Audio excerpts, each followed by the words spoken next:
चीज है और मैं नौजवान हूं, मुझे क्या दिक्कत है।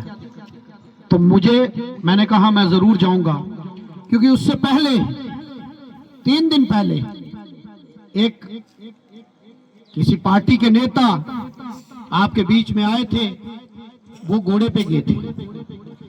तो उन्होंने कहा नहीं, वो खुद तो घोड़े पे आए हैं, लेकिन क्या वो बाकियों के लिए भी घोड़े की व्यवस्था यहां की हुई है।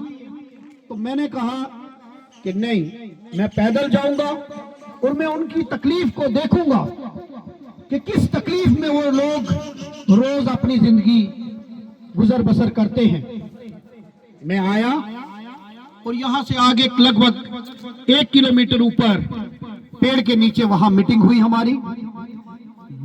मीटिंग होते होते बारिश हो गई और लगभग हमने वो 2-3 घंटे वहां मीटिंग की। और मीटिंग करने के बाद जब मैं वापस जा रहा था तो मैंने देखा कि ये लोग कितनी तकलीफ में, किस तरीके से इस रास्तों से रोज गुजरते हैं जब बारिश होती है। तो मैंने दिल में एक नियत की थी कि अगर अल्लाह ने मुझे मौका दिया, उस परवरदिगार, उस ऊपर वाले ने मुझे मौका दिया, तो मैं इस तकलीफ को दूर करने का काम करूंगा। मैंने जीतने के बाद एक बात कही थी आपसे, अगर मेरे बयान आपने सुने होंगे।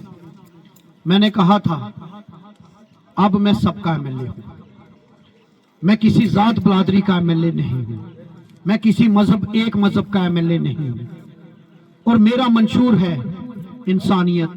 मैं जितना एक कम्युनिटी का हूं उतना मैं दूसरी कम्युनिटी का भी हूं, मैं सबका एमएलए हूं। लेकिन ये सच बात है कि जब काउंटिंग हो रही थी तो हमारी 3500 की लीड थी और इधर से थोड़ी सी कंजूसी हुई, लेकिन मुझे उसका कोई दुख भी नहीं है, क्योंकि एक वोट की कीमत भी हम नहीं चुका सकते।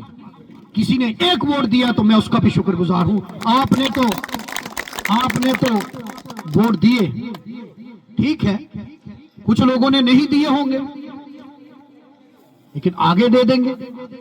इसलिए आपको मैं आज एक बात बता दूं, अगर सिर्फ वोट देखकर मैंने काम करने होते तो जिस दिन मैं एमएलए बने हुए मुझे 10 दिन हुए थे और हमारी सरकार बनी, तो मुझे पता था, क्योंकि इलेक्शन में मैं यहां आया था और मैं आपकी हालत देखकर गया था।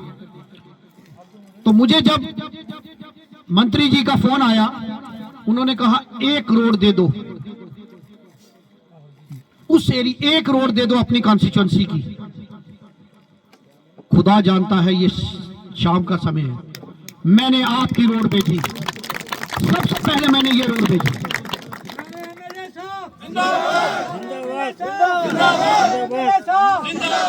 और आज भी यहां आने से पहले मेरे डिपार्टमेंट के AEE साहब, आप खड़े हो जाए, ये यहां मैंने भेजे हैं और आज साथ लेकर आया हूं। इसलिए अगर मुझे रोड ना बनानी होती तो मैं AEE साहब को साथ नहीं लाता।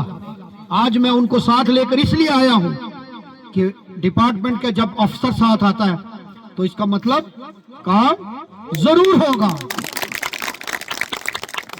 आज मुझे थोड़ा सा दुख हुआ, मैं सबका एमएलए हूं, मैंने कभी जात पात की बात नहीं की, मैंने कभी पार्टियों की बात नहीं की, मैंने किसी से यह नहीं पूछा आप किस पार्टी के हो।